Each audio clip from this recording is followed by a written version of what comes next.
What if we were to tell you that ancient people discovered how to build flying machines 15,000 years ago? Not just flying about the skies, but underwater and even in space.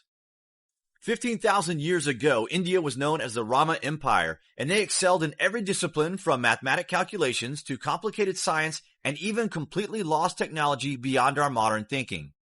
Today, a huge wealth of text and buildings still exist to back up their existence in India that testifies to the extremely advanced civilization that is said by these texts to go back over 36,000 years. This civilization was wiped out by the ancient cataclysm 12,000 years ago, but today, many secrets are being uncovered that we are told is nothing more than myth. But we think not. In 1923, blueprints were published using the Vedic text showing a flying machine called the Vimana from the Rama Empire 15,000 years ago and how it would fly. But there are pockets of evidence from around this time period suggesting that airships were designed and built in Europe as a direct result from this ancient information. Only now are we beginning to understand the ancient empire and their stunning achievements before the ancient cataclysm of 12,000 years ago, which ended their civilization. Wait till you hear this. Okay, so according to modern history, a couple of French guys first put humankind in the skies with the invention of the hot air balloon in 1780. This was followed 120 years later when the Wright brothers made their first successful flight using a gas-powered engine. This literally changed the modern world forever, but these were ancient inventions that we have only rediscovered in modern times. We know that sounds crazy to most people. We have been deliberately educated in such a way that makes us completely ignorant to ancient history. There are barriers in place stopping us from seeking the true history of the world and of humankind. Is this because of the trauma the human race suffered during the cataclysm? The old cliche that it's easier to move on than to remember the past. That is a possibility, you know. Anyway, Indian texts state that the Rama Empire over 15,000 years ago developed air flight and anti-gravity technology.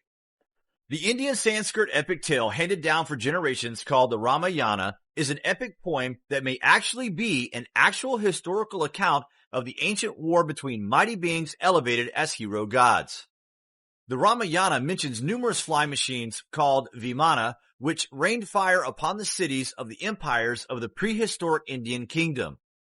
UFO researchers and even rogue scientists propose that evidence exists that man had already developed anti-gravity technology, with some accounts of a battle on the moon between warring factions of two mighty ancient Earth empires. All of this ancient technology was lost when both sides, the Rama Empire and the nation of Atlantis, used weapons of mass destruction to plunge the entire world into a cataclysm, resulting in the legendary sinking of Atlantis, and in Vedic Sanskrit lore, the annihilation of the Rama Empire via atomic warfare. This would fit straight into history and explain a lot about the lost history on Earth, but for now we are still being force-fed historical lies. The account of these ancient flying machines has been reduced to hand-me-down religious epic poems over generations. An account that has been mostly ignored until science and researchers of this age began to realize that all of the world's mythology may actually be an accurate description for actual world events during ancient times. Traditional archaeologists and historians wrongly subscribe to the idea that technology developed at a slow pace over time, have preached that there were no such things as aircraft in prehistoric times.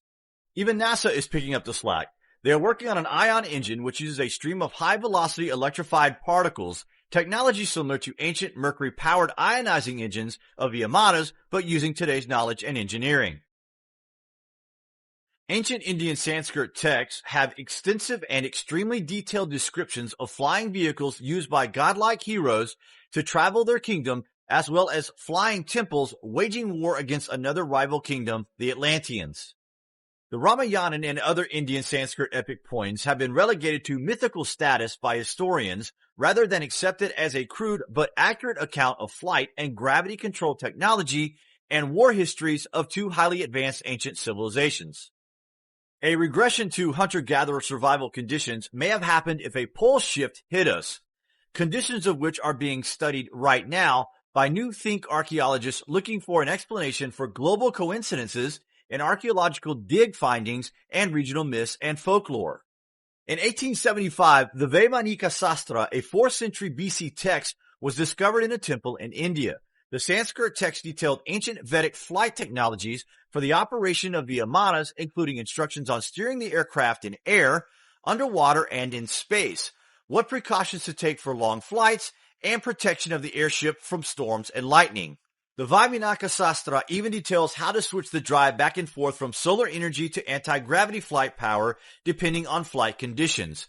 Containing 8 chapters with diagrams describing 3 types of Vimana aircraft, including working mechanisms that are not vulnerable to fire and never break down, plus all the 31 essential parts of an airship and 16 specifically forged materials from which they are constructed. The Vedic text was much sought after document, even by the Nazis during their time. The Rama Empire aircraft vehicles are built and designed to absorb both light and heat as power source and for stealth flight. With the cataclysm sinking the Atlantis and wiping out the Rama Empire's major cities with atomic weapons, the world endured a few thousand years of post-apocalyptic Stone Age existence. We are slowly warming up to this idea as fact, and we may even one day uncover how to replicate this lost knowledge. We told you the truth may be stranger than you think. Thanks for watching, and remember, the ways by which we arrive at knowledge are hardly less wonderful than the discovery of these things themselves.